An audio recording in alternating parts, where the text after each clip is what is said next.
안녕하세요. 저는 올해 30대 후반의 여자입니다. 지금은 저희 가족들과 행복하게 살고 있어요. 그런데 불과 몇 달 전까지만 해도 저희 집안에 아주 충격적인 일이 일어나고 말았습니다. 지금은 얼추 정리가 되어서 여러분들에게 이렇게 말씀드릴 수 있지만 그 당시에는 세상에 어떻게 이런 일이 생길 수 있나 싶었습니다. 지금 생각해도 놀랍고 다들 저의 이야기를 들으면 기겁을 하실 거예요. 세상에는 정말 다양한 종류의 사람들이 존재하는 것 같습니다. 저희 가족은 아주 화목했습니다. 남편과 저는 워낙에 잘 맞고 금슬도 좋아서 남들이 결혼을 정말 잘했다고 칭찬할 정도였어요. 그리고 저희 딸도 잘 자라주어서 바랄 것이 없었죠. 다른 가족들처럼 정말 평범하고 아무런 문제가 없는 집안이었습니다. 남편과 저는 둘 다 맞벌이여서 직장을 다니고 있었고 딸은 어린이집에서 밤까지 돌봐주십니다. 그래서 퇴근을 먼저 한 사람이 딸을 데리고 집으로 돌아가죠. 이런 일상의 반복이었고 저는 행복했습니다. 그런데 저희 부부가 아이를 낳고 얼마 지나지 않고 나서 충격적인 일이 생겼습니다. 남편에게는 세상에 하나밖에 없는 남동생이 있어요. 저에게는 도련님이죠. 결혼하기 전부터 도련님과 자주 식사 자리도 갖고 술도 자주 마셔서 친하게 지냈습니다. 제가 외동으로 자라서 형제인 남편이 많이 부러웠거든요. 남편은 말수도 적고 무뚝뚝한 편인데 도련님은 말도 많고 분위기를 잘 이끌어 주셔서 대화하기 편했습니다. 그래서 결혼하기 전부터 남편, 저, 그리고 도련님까지 셋이서 자주 다녀서 친해요. 그런데 저희가 아이를 낳고 나서부터 저희 집에 자주 오시기 시작했습니다. 원래 시댁에 살고 계시는데 조카가 보고 싶다며 저희 집으로 자주 오시더라고요. 처음에는 친하고 조카가 보고 싶다고 하니 괜찮았습니다. 그런데 일주일에 5번은 저희 집에 와서 잠을 자니까 조금 불편했죠. 사실 도련님이 20대 후반이지만 직업이 없어요. 남편에게 들은 말로는 어릴 때부터 사고도 많이 치고 하나의 일을 오래 못했대요. 그래서 하는 일마다 금방 그만두거나 사고를 쳐서 잘리는 경우가 대반사였다고 합니다. 그렇다 보니 지금은 일용직을 하고 있다고 했죠. 공사장에서 일을 하거나 공장에 들어가거나 하면서 말이죠. 남편은 부모님 몰래 동생에게 용돈도 주고 있다고 했습니다. 그래도 저와 남편이 바쁠 때 딸을 돌봐주는 건 감사했지만 그래도 어딘가 모르게 불편했어요. 퇴근하고 나면 거실에는 딸과 도련님만 있으니 기분이 묘했죠. 그런데 남편도 그걸 느꼈는지 이제 그만 오지 말라고 말을 했습니다. 딸이 어느 순간부터 아빠보다 삼촌을 찾는 모습을 보고 남편이 많이 놀랐어요. 그때부터 심각함을 느낀 건지 제가 말하지 않아도 눈치껏 도련님을 보내더군요. 그런데 도련님께서 집으로 돌아가시며 저희에게 놀라운 말을 하셨습니다. 바로 결혼을 한다는 말이었어요. 여자친구가 있는 줄도 몰랐는데 대뜸 결혼이라뇨. 거기다가 제대로 된 직업도 없는데 말입니다. 저와 남편은 목 끝까지 하고 싶은 말들이 넘쳐났지만 꾹 참았어요. 도련님은 가족들에게 소개시켜주기 전에 저희에게 먼저 소개시켜주겠다며 최대한 빨리 만나게 해주겠다고 했죠. 저와 남편은 그 상황에서 거절할 수 없었기에 그러자고 했어요. 여차저차 도련님을 보내고 남편과 진지하게 이야기를 했습니다. 저와 남편은 똑같은 생각을 하고 있었고 수입이 없는데 어떻게 결혼 생활을 진전할 생각인 건지 궁금했죠.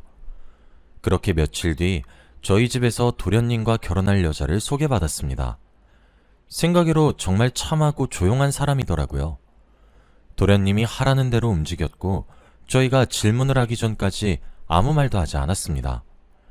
그래서 어디서 만났고 얼마나 만났는지 등등 많은 질문을 했어요. 그런데 도련님과 그 여자는 게임에서 만났다고 했습니다. 저희는 온라인에서 만났다는 말에 눈이 휘둥그레졌어요. 그런데 놀라운 점은 이뿐만이 아니었습니다. 도련님과 그 여자분이 만난 기간이 고작 한 달밖에 되지 않았다고 했거든요.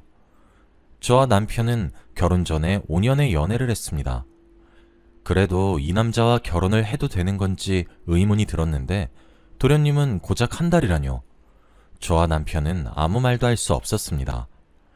앞에서 도련님은 천진난만하게 웃고 있었고 저희는 웃는 얼굴에 침을 뱉을 수 없었죠.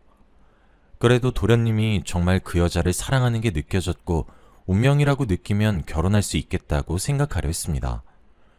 저희는 식사를 하고 간단하게 커피를 마신 후 헤어지는 줄 알았어요. 그런데 도련님이 그 여자를 집에 보내는 겁니다. 그러면서 자기는 여기서 자고 갈 거라며 그 여자 보고 혼자 가라고 했습니다. 저와 남편은 당황스러워서 데려다 주라고 했지만 도련님은 괜찮다며 혼자 갈 수 있다고 했죠. 그 여자는 놀라지도 않아 했고 정말로 혼자 나갔습니다. 뿐만 아니라 저희 집에 잔다고 말을 꺼낸 적도 없으면서 당연하다는 듯이 행동하는 게 너무 놀랐죠. 아무튼 그렇게 소개를 받고 평범한 시간을 보냈습니다. 제가 딸의 방에서 딸과 놀아주다가 깜빡 잠에 들었더라고요. 눈을 떠보니 새벽 3시였습니다. 시간이 너무 많이 지나서 다급하게 일어나 거실로 향했죠. 남편과 도련님은 자는 건지 불이 다 꺼져 있었습니다. 그런데 안방불이 켜져 있더라고요.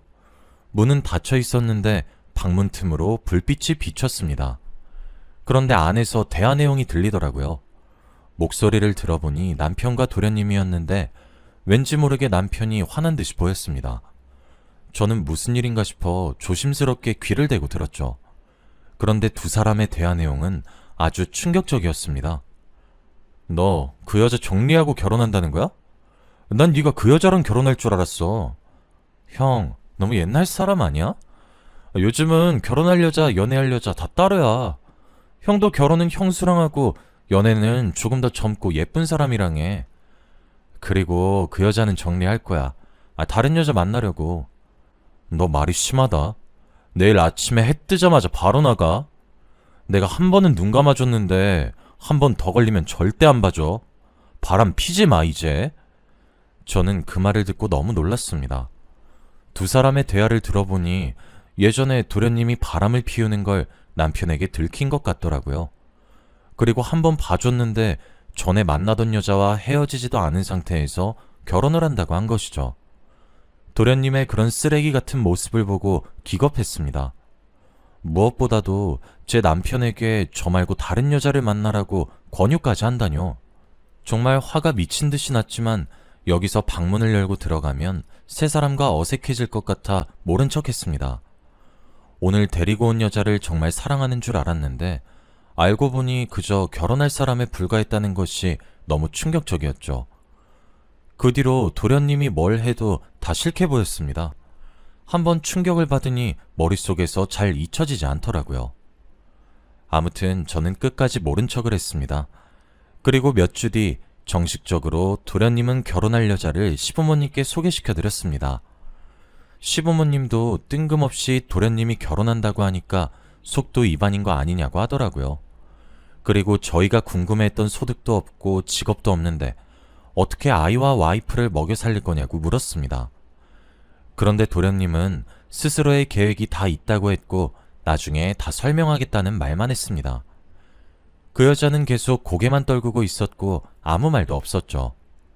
시부모님은 아무 말도 안 하고 눈도 안 마주치는 이 여자를 어떻게 며느리로 삼겠냐며 어쩔 줄 몰라 했고 옆에서 지켜보던 저도 답답했습니다.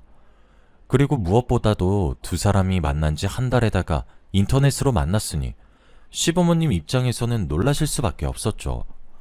그런데 갑자기 그때 시댁에 초인종이 울렸습니다. 시댁에 올 사람도 없고 배달시킨 것도 없어서 저희는 너무 놀랐죠. 그래서 제가 대표해서 현관에 나갔고 문을 열었습니다. 그런데 한 여자가 서 있더라고요. 그 여자는 저를 보자마자 갑자기 혹시 여기 김민호 씨 있나요? 라는 말을 했습니다. 바로 도련님을 찾는 여자였죠. 저희는 누구지 싶어서 있다고 했고 거실에 있던 도련님은 자신의 이름이 들리니 현관으로 왔습니다. 그 여자는 도련님을 보자마자 눈빛이 변했고 성큼성큼 도련님에게 다가가 뺨을 냅다 내리쳤어요. 저희 가족들은 순식간에 벌어진 일이라 너무 당황스러웠고 그 여자를 말렸죠. 뺨을 맞은 도련님은 얼굴을 부여잡으며 그 여자를 올려다봤고 갑자기 박민용? 이라고 했습니다. 두 사람은 아는 사이인 것 같았고 가족들은 이게 무슨 일인지 너무 당황스러웠죠. 그런데 그 여자는 화를 미친 듯이 내며 도련님에게 말을 했습니다. 야, 나 기억하나 보다? 내가 너 때문에 6년을 깜빵에서 썩었어. 이 말을 한 뒤 도련님을 더 때리려고 했고 저희 가족들은 그 여자를 말렸죠. 도대체 이게 무슨 일인지 이해가 되지 않았습니다. 그런데 그 여자가 하는 말은 정말 충격적이었어요. 바로 도련님이 예전에 만났던 전 여자친구인데 도련님 대신에 감옥에 들어갔다고 합니다. 두 사람이 사귀던 당시에 술을 마시고 대리기사를 불러 집으로 가려고 했는데 도련님이 안 취했다며 자신이 운전하겠다고 고집을 피웠다고 합니다. 그 여자는 절대 안 된다고 말렸지만 도련님의 고집을 꺾을 수 없었고 결국 도련님이 운전대를 잡았대요. 그런데 그때는 술을 너무 많이 먹었기에 당연히 운전을 제대로 못했고 얼마 가지 않아 사고가 났다고 합니다. 그런데 기둥 같은 데에 부딪힌 것이 아니라 사람을 쳤다고 해요. 바로 횡단보도를 건너던 할아버지를 말이죠. 그 자리에서 도련님과 그 여자는 술이 확 깨는 듯한 느낌을 받았고 바로 경찰에 신고를 하려 했답니다.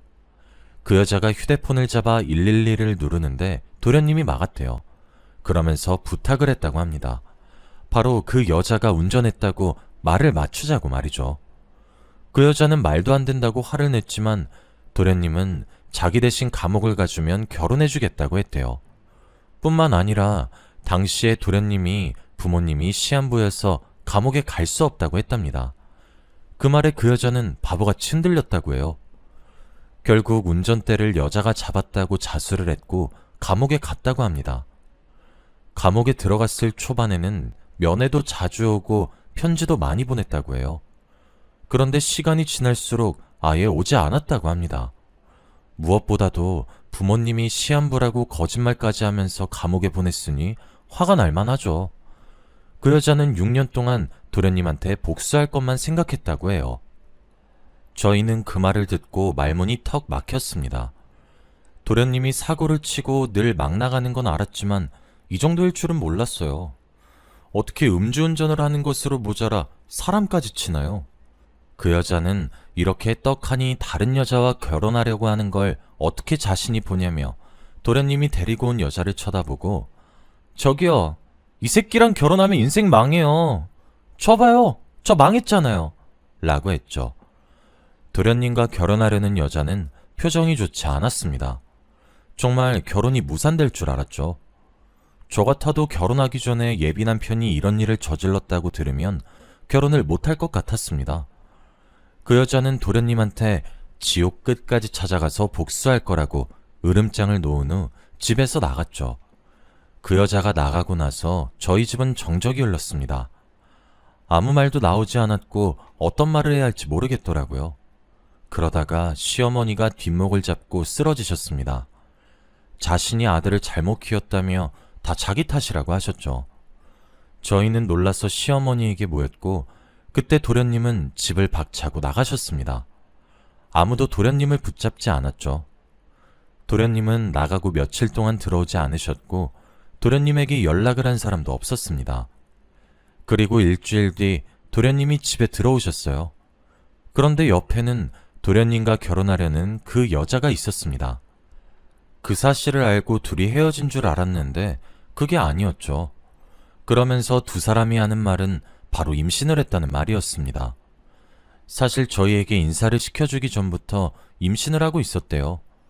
그런데 도련님의 과거를 알고 헤어져야 할지 말지 고민이 되었지만 뱃속에 있는 아이를 아빠 없는 아이로 자라게 하고 싶지 않다며 결혼을 하기로 했대요. 그 말에 시어머니는 한 번 더 뒷목을 잡고 쓰러지셨습니다. 아들로 삼고 싶지도 않다고 했죠. 당장 집을 나가라고 했습니다. 시어머니는 아무리 아들이지만 이제 한계라며 꼴도 보기 싫다고 했어요. 그리고 그 여자도 며느리로 삼고 싶지 않다고 했죠. 그런데 정말로 도련님네 부부는 짐을 싸고 집에서 나갔습니다. 정말 대단한 부부였죠. 둘이서 어디서 어떻게 살 건가 싶었는데 도련님은 저희 집에 가도 되냐고 묻더라고요. 아주 당당하게 한동안 신세 좀 진다고 했습니다. 저희 집이 여관도 아니고 오고 싶을 때 오고 나가고 싶을 때 나가니 어처구니가 없었죠.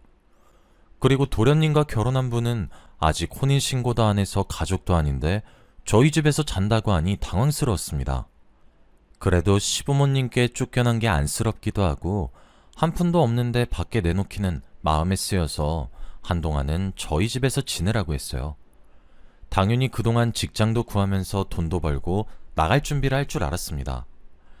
남편과 저 둘 다 맞벌이고 딸도 어린이집에 가서 저희 집에 두 사람만 남아있다는 것이 걱정이 되긴 했지만 그래도 믿어보려고 했어요. 이제 아이까지 있으니 도련님이 정신을 차리고 제대로 된 가장 노릇을 할 줄 알았죠. 그런데 두 사람은 정말 형편없었습니다. 저희 두 사람한테 용돈을 타서 쓰는 건 물론이었고 저희 집으로 배달 음식을 시켜 먹고 치우지도 않았죠. 뿐만 아니라 두 사람은 매일 PC방에 가서 게임을 했습니다. 임신한 동서는 담배 냄새가 풍기는 PC방에 가서 하루 종일 있었죠. 그 모습을 저와 남편이 보는데 한숨만 나왔습니다. 정말 한심하고 철이 없어 보였죠. 도련님은 가정을 책임질 준비가 전혀 되지 않아 보였고 저희는 도저히 가만히 지켜볼 수 없었습니다. 저희 딸도 같이 사는데 그 모습을 보고 배울까봐 겁나더라고요. 제가 이런 생각을 하고 있을 때쯤 남편도 저와 똑같은 생각을 하고 있었습니다. 그래서 며칠 뒤 제대로 으름장을 놓고 집에서 내쫓으려고 했죠. 그런데 내쫓기 전에 아주 충격적인 사실을 알게 되었습니다. 저희는 손님방을 도련님 부부에게 내주었어요. 그런데 손님방이 안방과 거리가 있어서 잘 가지 않습니다. 하지만 새벽에 잠깐 거실에 나왔다가 손님방에서 대화 소리가 들려 조용히 다가갔죠. 그리고 귀를 기울여 이야기를 듣는데 내용이 정말 충격적이었습니다. 바로 두 사람은 꿍꿍이가 있었거든요. 동서가 아이를 낳으면 그 아이를 저희 집에다가 버리고 도망칠 계획이었습니다. 그러면 아이 때문에 고생도 안 해도 되고 저희가 키울 거니 보고 싶을 때 와서 봐도 된다며 말이죠. 저는 그 말을 듣고 온몸에 소름이 돋았어요. 어떻게 이게 사람의 머릿속에서 나올 수 있는 생각인가요? 입이 떡 하고 벌어졌고 조용히 안방으로 돌아가 자고 있는 남편을 깨워 말했습니다. 들었던 내용에 대해 다 말했죠. 남편은 그 말을 듣고 화를 미친 듯이 냈어요. 원래 화가 없는 사람인데 그 말을 듣고 감정이 주체가 안 됐는지 바로 일어나 손님방으로 갔습니다. 그리고 당장 짐 챙겨서 나가라며 화를 미친 듯이 냈죠. 그들이 했던 말을 그대로 남편이 하고 있으니까 도련님네 부부는 아무 말도 못 하더라고요. 경찰 부르기 전에 당장 나가라고 했고 다시는 연락하지 말라고 했습니다. 저희 집에서 나가자마자 바로 문을 닫았죠. 남편은 도련님네 부부가 나가도 진정이 안 되는 것 같았습니다. 그리고 저희는 그 부부와 인연을 끊었어요. 시부모님이 계속 봐주지 말라며 인연을 끊으라고 했지만 안쓰러워서 계속 도와주고 있었는데 이대로는 더 이상 안 될 것 같아 그만 가족의 연을 끊기로 했죠. 저희는 정말 그 선택이 탁월했다는 생각을 합니다. 아마 그때 내쫓지 않았다면 정말 도련님네 자식을 제가 키우고 있었을 수도 있잖아요. 그걸 생각하면 자다가도 소름이 끼칩니다. 그런데 이렇게 인연을 끊어도 주기적으로 연락이 와요. 자기네 집 주소를 알려주면서 월세를 내달라고 하거나 자기 아내가 아픈 사진을 보내서 병원비만 내달라고 말이죠. 그리고 얼마 전에는 자기가 시한부라며 죽기 전에 얼굴 한번 보고 싶다는 연락이 왔어요. 솔직히 그 연락을 받고 저와 남편은 진심으로 걱정했습니다. 정말 한번 봐야 하는 건 아닌가 싶었죠.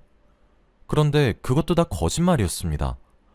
도련님 몰래 동서에게 전화를 해서 정말 시한부라고 물어보니 모르는 일이라고 하더라고요. 어떻게든 저희를 만나 돈을 빌릴 생각이었겠죠. 세상에 어떻게 이런 사람이 존재하나 싶습니다. 다시 생각해도 너무 놀라운 일인 것 같아요. 남편도 없는 전까지 다 탈탈 털렸다고 했고 저도 그 말에 동감합니다. 여러분도 가족이라고 무조건 도와주지 마세요. 저희 가족처럼 된통 당합니다. 저의 이야기는 여기까지예요. 들어주셔서 감사합니다.